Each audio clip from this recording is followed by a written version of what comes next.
Aloha kako guys, and welcome back to Just and True. I wanted to make a very brief video just touching on the subject of space heating and heaters in general for you guys that are in colder environments, for disaster relief, disaster preparedness, prepping in general for an SHTF situation, or even just for a lights out situation. I was in a live chat earlier and they were discussing what heating systems they're using and have in store for their SHTF situation or disaster preparedness situation. They were talking about these complex and expensive heaters and gadgets that they buy. Some of them wood burning, some of them pellet burning, some of them gas, some of them requiring exhaust to get out the carbon monoxide, some of them just very complex systems.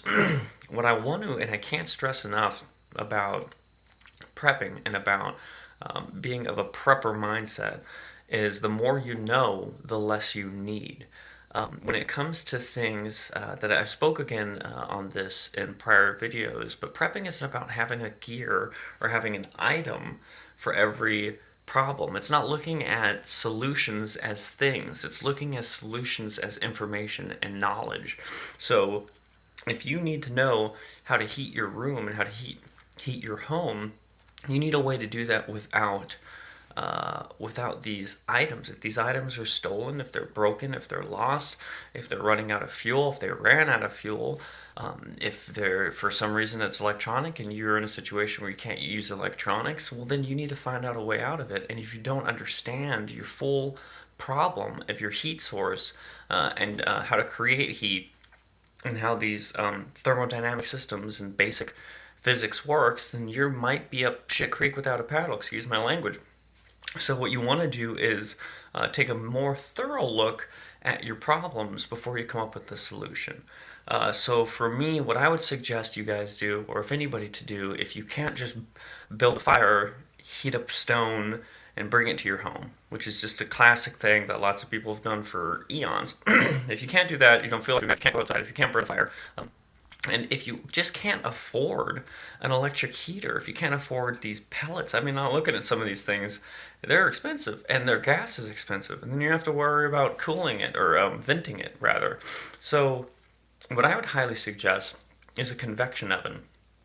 Building a convection heater is a very simple thing to do. It would take just a couple of terracotta pots and candles. Candles are a fuel themselves, you might say, but require no fuel. You light the candle, they burn. They give no exhaust. There's no burning carbon monoxide that you're going to have to get rid of. It's a very useful way to create heat is through a convection. Understanding how convection works and how air travels through heat, amplifies the heat, and spreads it out is very important. Now, to create a convection oven is very simple. I highly recommend you go online and to Google the schematics for a simple one, but I can explain it to you very simply. You have a plate or a terracotta planter base, like a water basin, and then you can put 4 or even 5 tea candles or even larger candles in this pot or basin or anything that's heat resistant. You then add a few stones or a few bricks. You put an upside down terracotta or heat resistant clay or heat resistant pot above these bricks with the candle resting on the plate inside of it, and so that there's air and air enough for it to breathe, and you cover any holes at the top. What will happen is that heat will then transfer. It will build up much heat up top, and then cool air will come in, it'll push it all out, and it'll just have a circulation of very hot air. You can size that up to scale to make a larger one. You don't need to use fuel. You don't need to worry about exhaust or carbon emissions. You don't have to worry about anything like that. You can have long burning candles. You can have larger candles. And you can have multiple candles in each, or multiple of these convection heaters in each room. The other thing is it gives off light as well. So you kill 2 birds with 1 stone. So check in convectional heating because I think it'll maybe missed by a lot of people. Something that's very easy, very cheap to do. It can, if done right, create a lot of heat.